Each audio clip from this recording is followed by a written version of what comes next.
VRB Podcast, la vérité qui affranchit. Bonjour les amis, bienvenue dans les podcasts de Réparateur des Brèches. Bonjour les amis, je suis heureux de vous retrouver. Oui, nous revoilà ensemble encore pour un nouvel épisode dans la série de la guérison des cœurs brisés.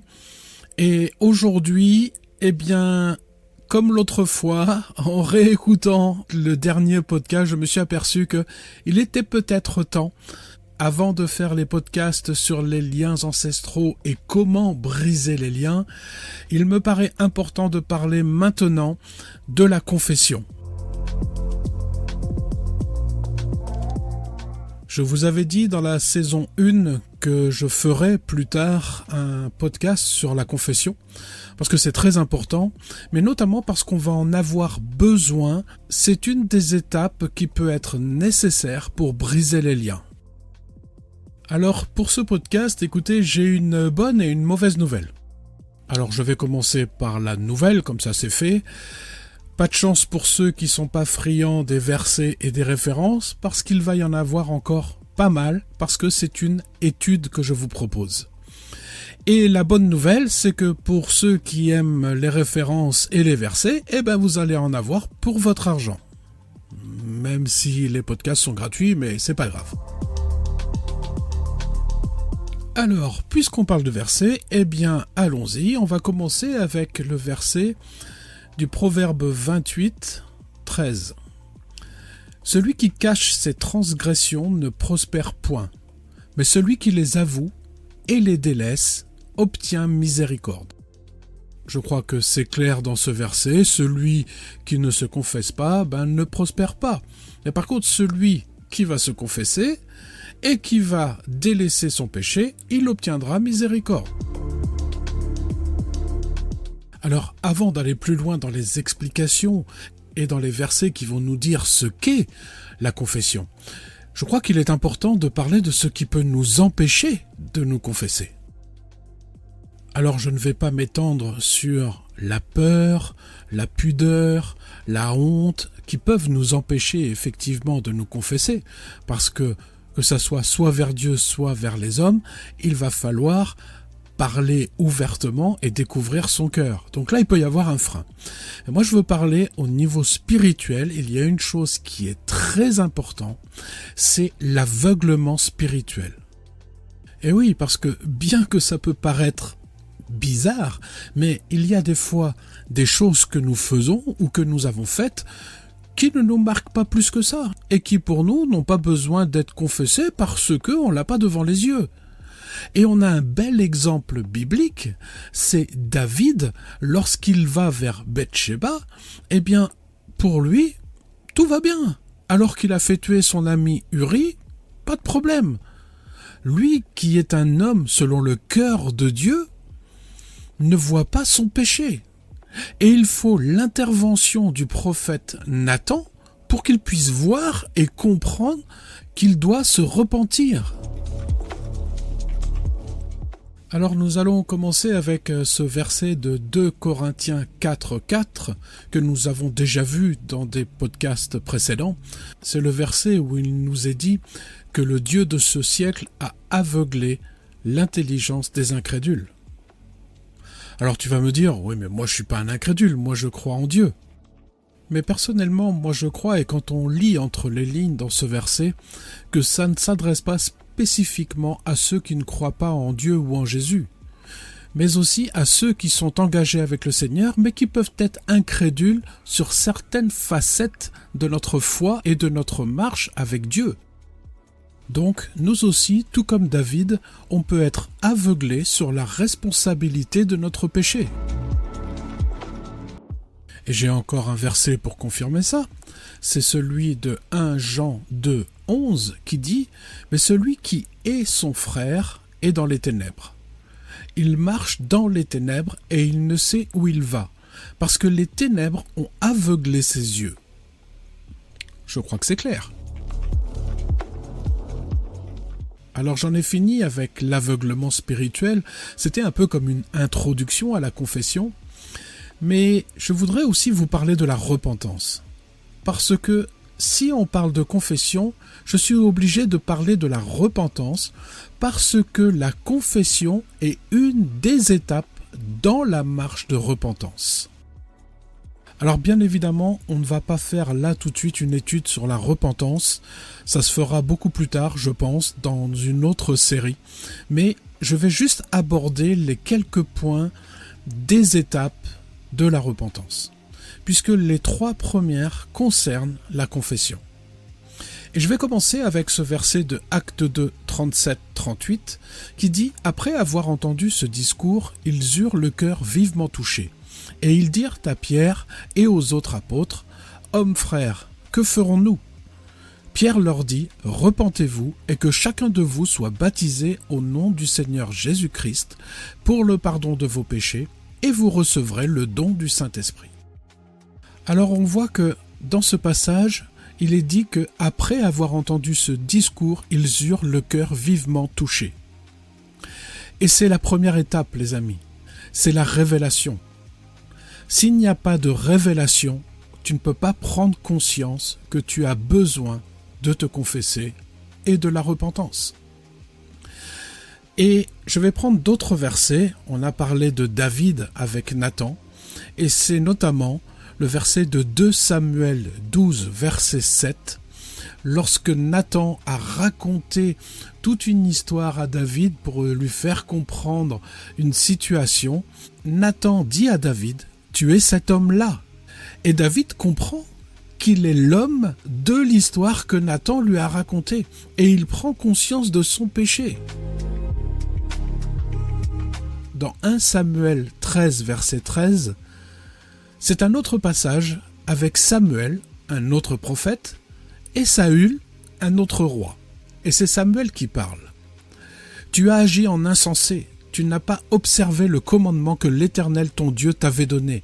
L'Éternel aurait affermi pour toujours ton règne sur Israël. » Il n'avait pas conscience qu'il faisait le mal lorsqu'il a fait ses sacrifices et qu'il est allé à la guerre.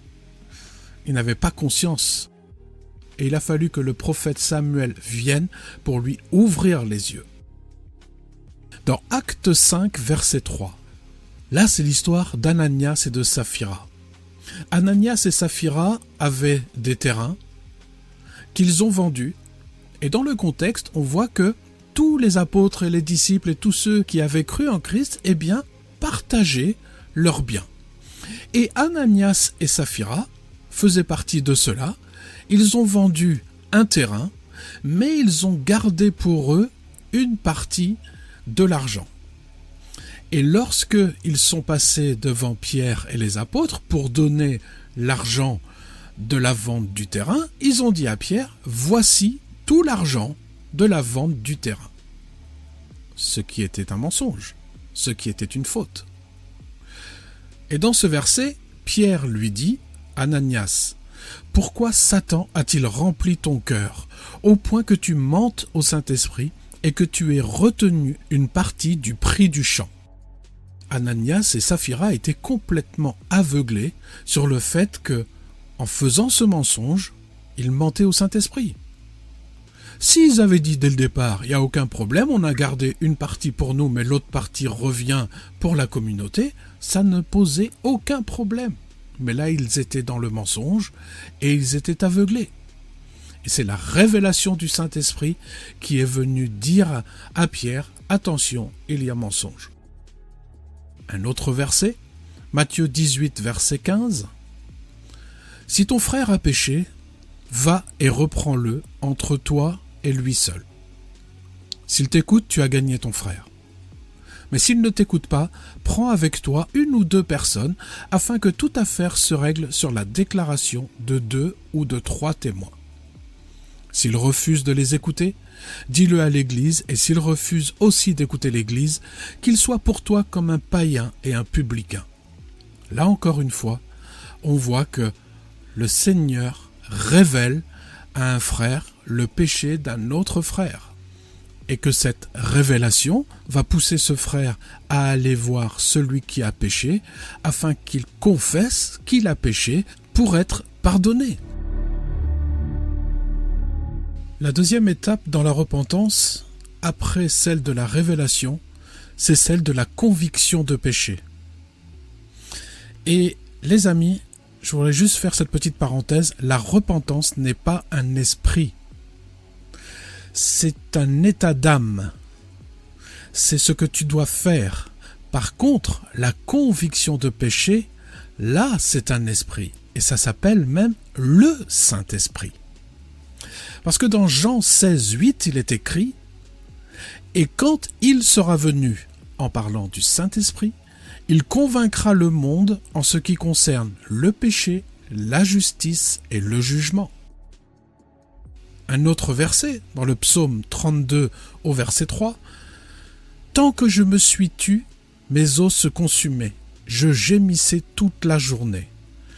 Car nuit et jour, ta main s'apesantissait sur moi. » Là, on voit que l'Esprit de Dieu, appuyé sur le cœur de David, par la conviction de péché, en lui disant « Tu dois parler, tu dois te confesser. » Un autre verset, dans Jean chapitre 8 et au verset 9, « Quand ils entendirent cela, accusés par leur conscience, ils se retirèrent un à un, depuis les plus âgés jusqu'au dernier, et Jésus resta seul avec la femme qui était là au milieu. » Vous connaissez ce passage de la femme adultère, accusée par les pharisiens. Et Jésus leur dit que celui qui n'a pas commis de péché jette la première pierre. Et là, ils étaient convaincus de péché dans leur cœur, et c'est pour cela qu'ils se sont retirés les uns après les autres. Après la révélation et la conviction de péché, eh bien les amis, on arrive tout naturellement à la confession. Mais sachez tout de même qu'il y a encore 2 étapes après la confession, qui est le renoncement à son péché et la marche dans la sanctification. La Bible nous enseigne 2 formes de confession. La première, c'est devant Dieu. Et on trouve cela dans le psaume 32 à partir du verset 3. « Tant que je me suis tu, mes os se consumaient. Je gémissais toute la journée, car nuit et jour ta main s'apesantissait sur moi. Ma vigueur n'était plus que sécheresse, comme celle de l'été.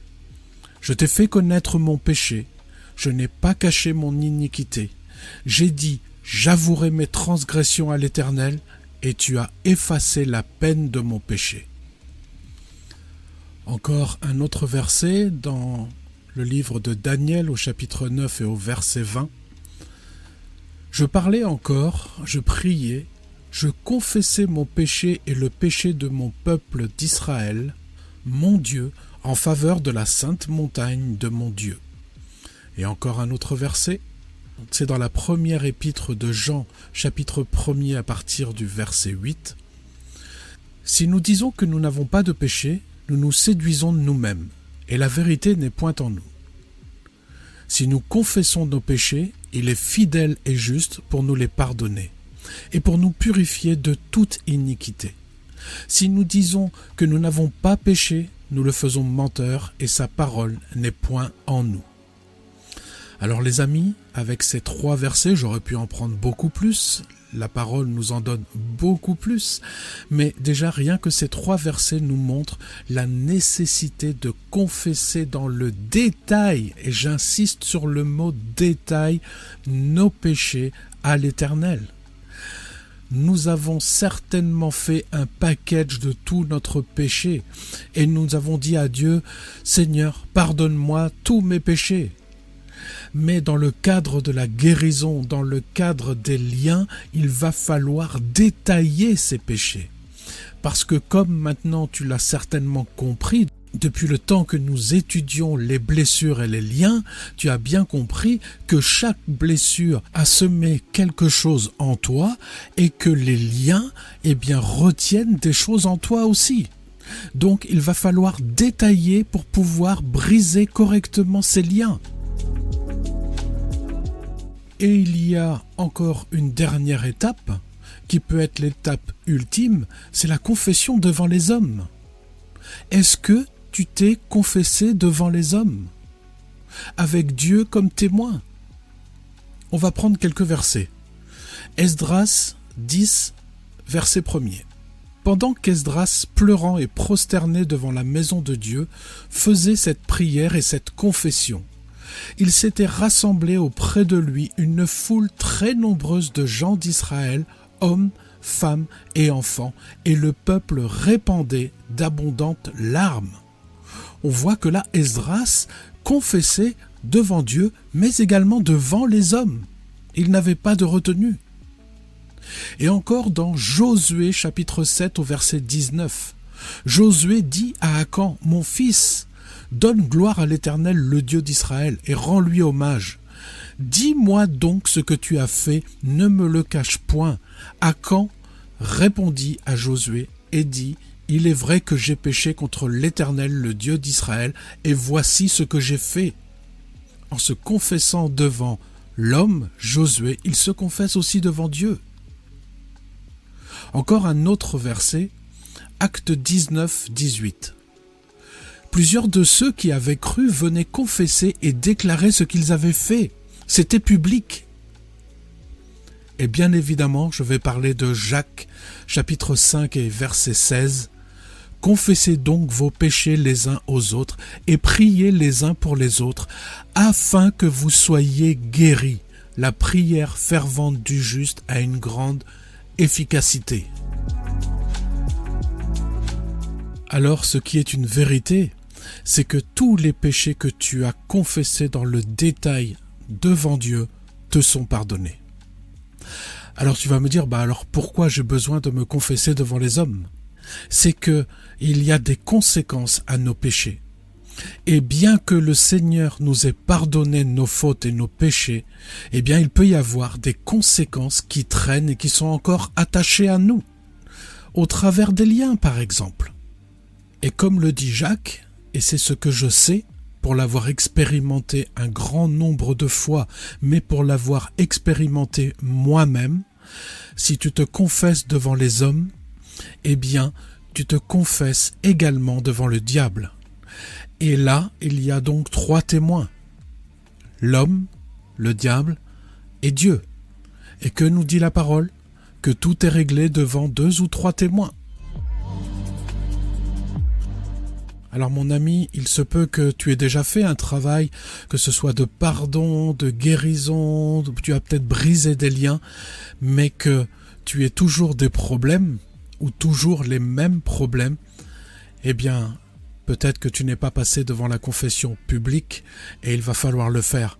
Parce que c'est une puissance du Saint-Esprit pour vaincre nos liens et notre ennemi. Voilà les amis, encore un podcast tellement important, j'espère qu'il vous a plu, peut-être secoué un peu, peut-être que vous vous dites ça va être compliqué la suite, eh bien non, il faut juste prendre son courage à 2 mains et puis trouver des personnes de confiance, et j'insiste sur les personnes de confiance vers qui aller et pouvoir se confesser. Je vous engage à vous mettre en prière et de demander au Saint-Esprit qu'il vous montre des personnes vers qui vous pourrez aller pour faire cette confession s'il y a besoin. Voilà les amis, je vous laisse à votre réflexion et je vous embrasse tendrement dans l'amour de notre Seigneur Jésus-Christ, et avec tout mon amour, je vous dis à très bientôt. N'oubliez pas que vous pouvez retrouver le texte intégral de ce podcast dans notre site internet www.réparateurdesbrèches, tout en minuscules, tout attaché et tout au pluriel, .fr. Vous pouvez nous adresser vos questions à réparateurdesbrèches, tout en minuscules, tout attaché et tout au pluriel, @gmail.com.